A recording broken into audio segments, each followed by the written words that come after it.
నా కొడుకు 48 గంటలు చేతులు మొహాలు కట్ అయిపోయినాయి.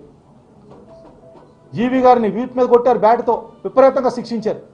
దానికోసం ఎవరు అయ్యో పాపం అని కూడా అనిపించలేదు వీళ్ళకి రాసే వార్తల్లో వాళ్ళకి.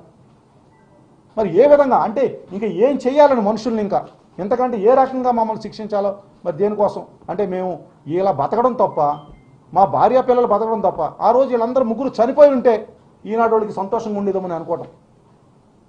ఈనాడు పేర్తలు ఎవరైతే రాశారు ఈ వార్తలు, విలేకరు ఎవరైతే ఉన్నారో ఆ రోజు ముగ్గురు చనిపోయి ఉంటే వీళ్ళ మనసు శాంతించేదా, లేకపోతే నేను వాళ్ళ చావు వెనక కూడా నేను ఉన్నానని కూడా రాస్తాను కూడా తెగిస్తారని నాకు డౌట్.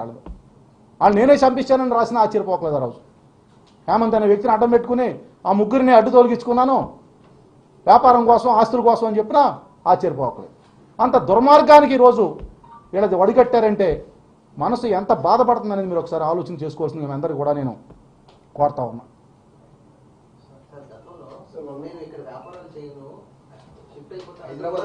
ఇప్పుడు అదే చేయాలండి. ఇప్పుడు చేసే పనులకి ఇవాళ నా దగ్గర వేల మంది కార్మికులు పోతూ ఉన్నారు.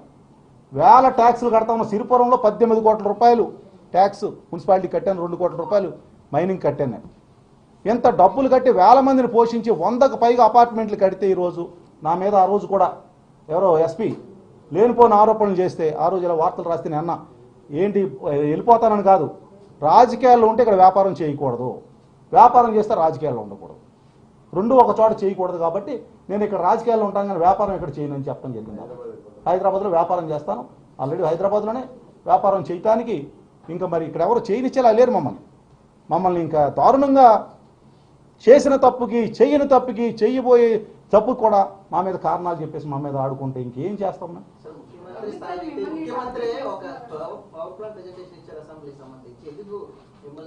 అదే కదా ఇప్పుడు ఆయన ఇచ్చారు పవర్ పాయింట్ ప్రజెంటేషన్ 1% అన్నారు.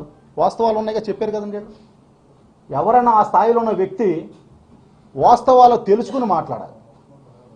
ఇప్పుడు ఎలా అయిపోయిందంటే వాళ్ళు ఏమి చెయ్యబోతా ఉన్నారు, ఏమి హామీలు ఇచ్చారు, ఏమి చేస్తారో వదిలేసి పక్కన పెట్టేసి చేసిన తప్పుల్ని ఎత్తి చూపించాలనే కార్యక్రమం నడుస్తాం. సరే ఇన్ని రోజులు అదంతా రాజకీయం, దానికోసం నేను మాట్లాడదలుచుకోలేదు. ఇంకెవరి నుండి చెప్పండి క్వశ్చన్స్. స్వచ్ఛ సర్వేక్షణలో భాగంగా వాటిని మూసారు సిరిపురంలో అని చెప్పేసి అన్నారు. మరి 2024 ఎన్నికల తర్వాత స్వచ్ఛ సర్వేక్షణ లేదంటే అదే కదండి, వాళ్ళ ప్రభుత్వం వచ్చింది, వాళ్ళ ప్రభుత్వం వాళ్ళు ఫోర్సెస్ తీయించగలిగారు. నేను చెప్తే వినలేదు వాళ్ళు ఆ రోజు. సార్ ఏ ప్రభుత్వం అయినా కూడా స్వచ్ఛ సర్వేక్షణ అనేది ఒకటే రూల్ ఉంటుంది. అదేనండి మాటేనండి. మీరు ఒకసారి ఆ క్వశ్చన్ ఏం చేస్తారంటే మీరు మున్సిపల్ కమిషనర్ అడగండి, పోలీస్ కమిషనర్ అడగండి, వాళ్ళ దగ్గర ఇంటర్నల్ మ్యాటర్ ఆర్టీ యాక్ట్లో పెట్టి తీయండి. ఆర్టీ యాక్ట్లో పెట్టి ఏ విధంగా పెట్టవలసి వచ్చింది, ఎందుకు తీయవలసి వచ్చింది, రెండు వాళ్ళు రికార్డు చేస్తారు కదా, పెట్టినప్పుడు చేస్తారు, తీసినప్పుడు చేస్తారు. మీరు పాత్రికేయులు కాబట్టి మీరు అడిగితే డెఫినెట్గా ఇస్తారు. ఒక ఆర్టీ యాక్ట్లో పెట్టి ఇలాగ ఎంపీ గారు లెటర్ ఇచ్చారా లేదా, మీకు దాని మీద ఎందుకు పెట్టవలసి వచ్చింది, ఎందుకు తీయవలసి వచ్చింది, మీరు పెట్టండి, పెట్టేసి ప్రచురించండి.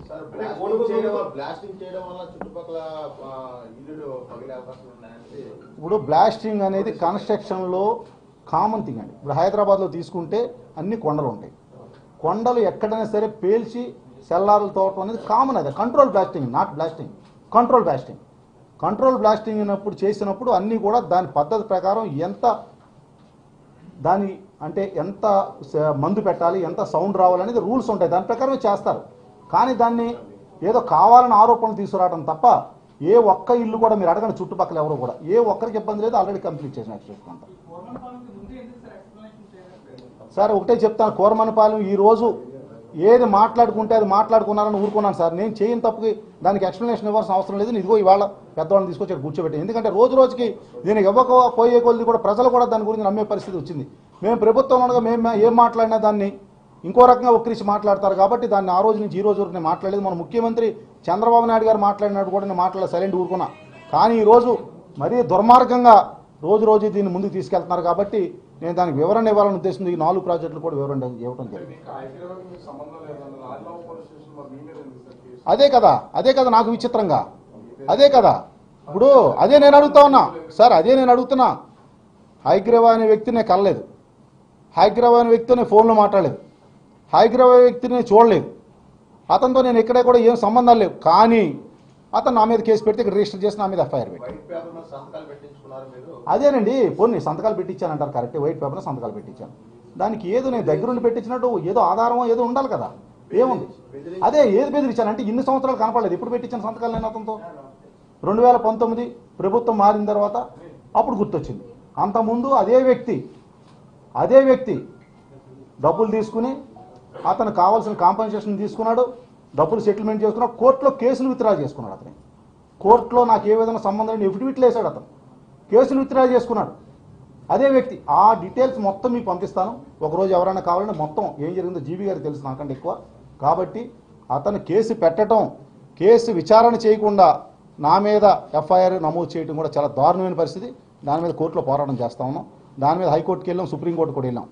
కేవలం కక్షతో అతను చేసిన పని తప్ప ఏమీ కాదనే ఉద్దేశం రేపు భవిష్యత్తులో కోర్టు తేల్చబోతుంది.